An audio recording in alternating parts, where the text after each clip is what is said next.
Interview Oprah. Originally aired in 2021, the interview was removed from online platforms after just 30 days. The decision to limit its availability was officially attributed to the desire to present it as a unique live event on major networks like CBS and ITV, rather than making it accessible on streaming services.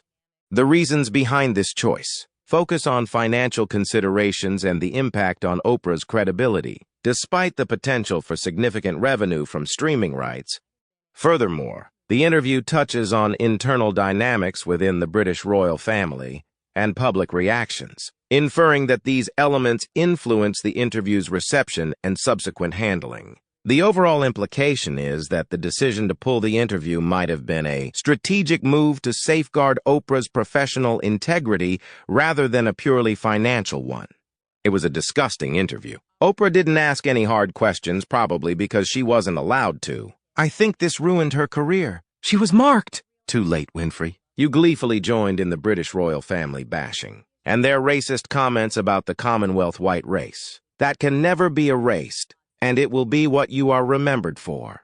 In fact, Oprah really enjoyed doing that interview and encouraged them. She thought it was going to be a big hit and extremely damaging to the monarchy. She didn't realize how popular and loved the royal family is. Really stupid of her. She should be ashamed of herself, but I doubt she is. She thought she was going to be part of a big queue, but it bombed. God save the king! Down with Harry and Walmart Wallace. Oprah was never a journalist. She was an entertainer. Why did anyone imagine she would ask interesting or pertinent questions? She allowed them to tell lies to the whole world. Weren't there around 17 lies officially documented at the end? I know, at least 17. Oprah didn't like being considered a charlatan. Right along with the sausages. Erased or not, this interview tarnished Oprah's reputation and legacy permanently. Millions watched it, taped it, and saw through Oprah's lack of professionalism and pandering to this toxic duo. She and the Harkles have never recovered from it. Remember, just because Meghan is a drama queen doesn't mean she should be treated as a royal. When the revered late queen watched Oprah's interview, it was reported that she was moved to tears. Observing this deeply emotional moment, it became clear that she felt a profound sense of betrayal from a grandson she dearly loved. Alongside him, his wife expressed grievances that struck the queen deeply. The phrase "recollections may vary," which emerged from the royal response, subtly yet powerfully underscored the queen's dignified rebuttal. It suggested discrepancies in the account provided during the interview, effectively questioning the accuracy of the claims made. This phrase has since lingered as a poignant reminder of the interview, symbolizing a dignified response to accusations perceived as untruthful. I paid very little attention to the bride of Harry before the interview. I just didn't care. I liked Oprah, so I watched it. 15 minutes into Meghan's wine fest was all I needed to know I was not a fan. The one positive thing that has come from her behavior is I have become a big fan of William and Catherine, and of King Charles and Queen Camilla. So, thanks, Hank and Skank. Oh, I do not respect or like Oprah anymore. What a horrible excuse for an interview that was. And I think that's exactly what happened to a lot of people. No initial interest, but have now ended up respecting and admiring the British royal family due to the Harkles' insanity. Meghan and Harry's plan backfired spectacularly. It has disgusted me as well. On behalf of the royal family, too, they behaved, and still do, disreputably, and without the least respect for Prince Philip, and now with King Charles and Prince William's dear wife, Princess Catherine. They should have a good look at the dictionary, namely at the term shame they don't seem to know the meaning of. I really don't understand. Oprah has been in the media long enough to know that once something is put on TV or online, it's out there forever. We will never forget her. What? Oprah acted like it was a federal offense to want to speculate what someone's baby could look like. Oprah chose to ignore her responsibility as a journalist, and she failed to fact-check Meghan's responses. Maybe that was the payoff for being invited to the spectacle of a wedding. They all deserve themselves. Let me tell you, lying like a rug is second nature. Oprah once had the nerve to say to Gayle King, "I never get into people's stuff." In fact, she has made a career of getting into people's deepest pathologies. In the Harkle interview, just as soon as she treated the speculation on how dark the baby's skin would be as if it was a horrible, racist comment, her infamous fake shocked response. I knew that. Just like Meghan, she was just an actress playing a part and lost all respect for her.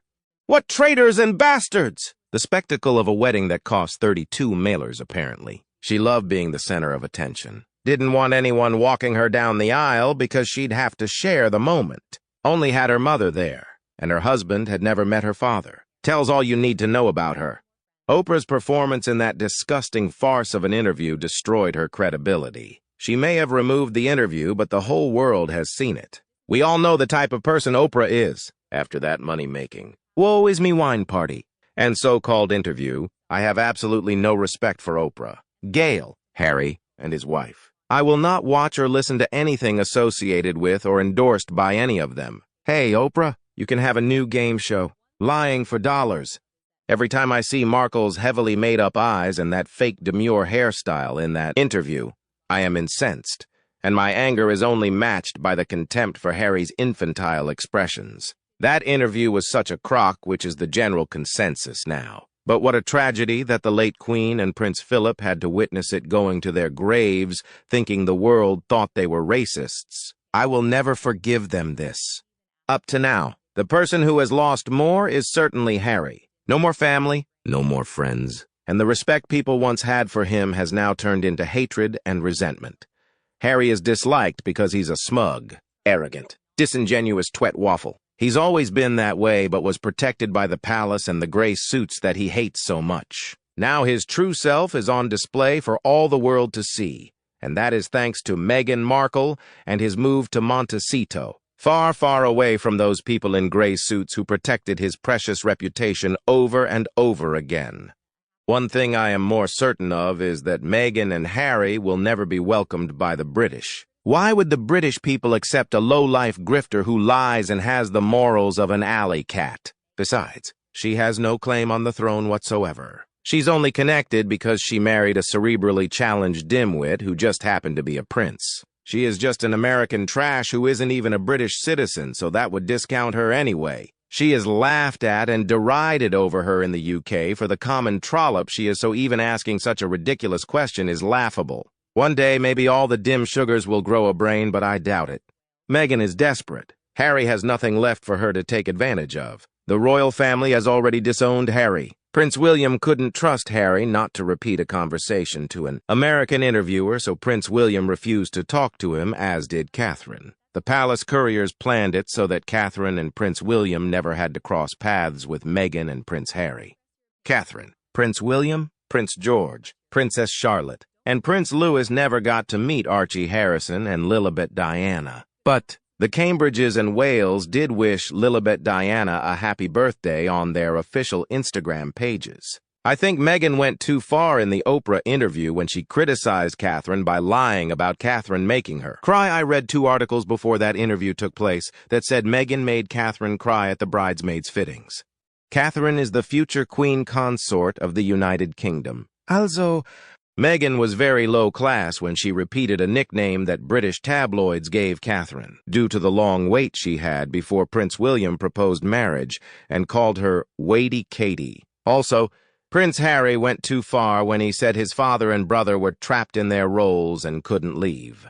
Also, he said his father, the Prince of Wales, was a bad father, but he couldn't help himself since he had bad parents, namely, Prince Philip and Queen Elizabeth II. Prince William is very much like his mother, Princess Diana, and he is very strong and holds a grudge, plus he can exact revenge if need be. Well, that's all for today's video. Thank you very much for watching our video, and I want to know what you think about these issues. Please express your opinion in the comments below. Hope you will always be cheerful and happy. Don't forget to support us by liking, sharing, and subscribing to the channel. Goodbye and see you again in the next videos!